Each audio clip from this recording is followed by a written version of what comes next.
اس کے بعد اللہ کے رسول محمد صلی اللہ علیہ وسلم کے دور کے بعد ایک دم کلیئر کٹ کہہ دیا گیا کہ جو لوگ شرک میں مبتلا ہو کے مرتے ہیں ان کے لیے مغفرت کی دعا نہ کریں، اس وجہ سے کہ ان کی مغفرت نہیں ہوتی۔ اور اللہ کے رسول محمد صلی اللہ علیہ وسلم نے کو اللہ سبحانہ و تعالیٰ نے خود منع کر دیا ہے۔ ایسے لوگ جن کی جو شرک پہ موت ہوتی ہے اور ڈکلیئر طریقے سے وہ کافر اگر ہے، مشرک ہے، تو خود اللہ نے منع کر دیا ہے کہ مغفرت کی دعا نہیں مانگ سکتے، انہیں معافی کی دعا نہیں مانگ سکتے، کیونکہ اللہ ان کو نہیں معاف کرے گا۔ کیونکہ اللہ تمام گناہ، بڑے بڑے گناہ اللہ چاہے گا تو معاف کر سکتا ہے، مگر اللہ کو چھوڑ کے دوسروں کی جو عبادت کرتے ہیں اس کو اللہ کبھی نہیں معاف کرے گا۔ اب پھر ابراہیم علیہ السلام نے دعا کی کہ میں تمہیں دعا کرتا ہوں اور بے شک وہ مجھ پر مہربان ہے اور میں تم لوگوں کو چھوڑتا ہوں۔ اب ظاہر سے بات ہے کہ دو آپشن وہاں پر انہوں نے ابراہیم علیہ السلام کے فادر نے رکھا۔ ایک آپشن یہ تھا کہ باز آ جاؤ،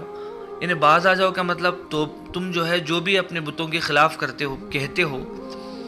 کہ مطلب یہ جو ہے بیکار لوگ ہیں، ان کو جو ہے عبادت نہیں کرنی چاہیے، صرف اللہ کی عبادت کرنی چاہیے، یہ باتیں چھوڑ کے تم آلریڈی جو پہلے جو میں کر رہا تھا، جیسے میں عبادت کر رہا تھا ویسے تم آ جاؤ۔ ایک آپشن یہ ہے۔ دوسرا آپشن یہ ہے کہ تم اس گاؤں کو چھوڑ کے چلے جاؤ، یعنی ان کے سامنے سے یہاں سے چلے جاؤ، کیونکہ اگر تم یہاں رہو گے تو تمہیں جو ہے پتھر مار مار کے تمہیں ختم کر دوں گا۔ تو پیغمبر کو یا دائی کو ایسے موقع آتے ہیں لائف میں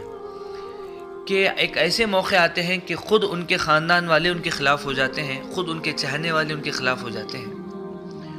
اور ہو سکتا ہے کبھی وہ اپنا جو دائرہ ہے، اپنے جو گاؤں ہے،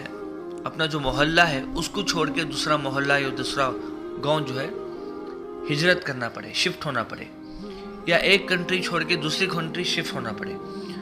یہ جو ہے دائی کو کبھی نہ کبھی لائف کے اندر ایک پرابلم آتی ہے جس سے وہ اپنے فیملی سے دور ہو سکتا ہے۔ تو بولنے کا مقصد یہ ہے کہ اس کو ہجرت کہتے ہیں۔ جیسے اللہ کے رسول محمد صلی اللہ علیہ وسلم 40 سال تک اپنے مکے میں ہی زندگی گزارے، مگر جب انہوں نے اسلام کی دعوت دی تو خود کے لوگوں نے ان کو جو ہے وار کرنا شروع کر دیا، تب وہ جو ہے مکہ چھوڑ کے مدینہ چلے گئے۔ تو اس کو کہتے ہیں ہجرت کرنا، اللہ کے واسطے ہجرت کرنا۔ اس میں وقتیہ طور پر پیغمبروں کو تھوڑی سی تکلیف ہوتی ہے، مگر یہ لوگ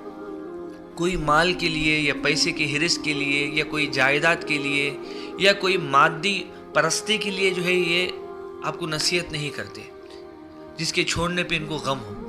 بلکہ یہ صرف اور صرف اللہ کو خوش کرنے کے لیے اور اللہ کی بات کو پہنچانے کے لیے کام کرتے ہیں۔ اس کی وجہ سے جب وہ اپنا گاؤں بھی چھوڑتے ہیں تو ان کو جو ہے اللہ کے اوپر پورے کا پورا بھروسہ رہتا ہے کہ اللہ ان کو ساتھ نہیں چھوڑے گا۔ تو ابراہیم علیہ السلام نے جواب دیا کہ اور میں تم لوگوں کو بھی چھوڑتا ہوں اور ان کو بھی چھوڑتا ہوں، تم اللہ کے سوا پکارتے ہو۔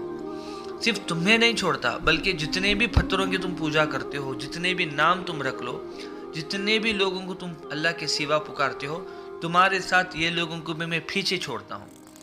کیونکہ میں ماننے والا نہیں ہوں، ان کو ساتھ لے کے جانے والا نہیں ہوں، اور میں اپنے رب ہی کو پکاروں گا۔ اور ابراہیم علیہ السلام نے ادباً طور پر والد صاحب کو ڈکلیئر طریقے سے کہا کہ میرا رب، یعنی مجھے جو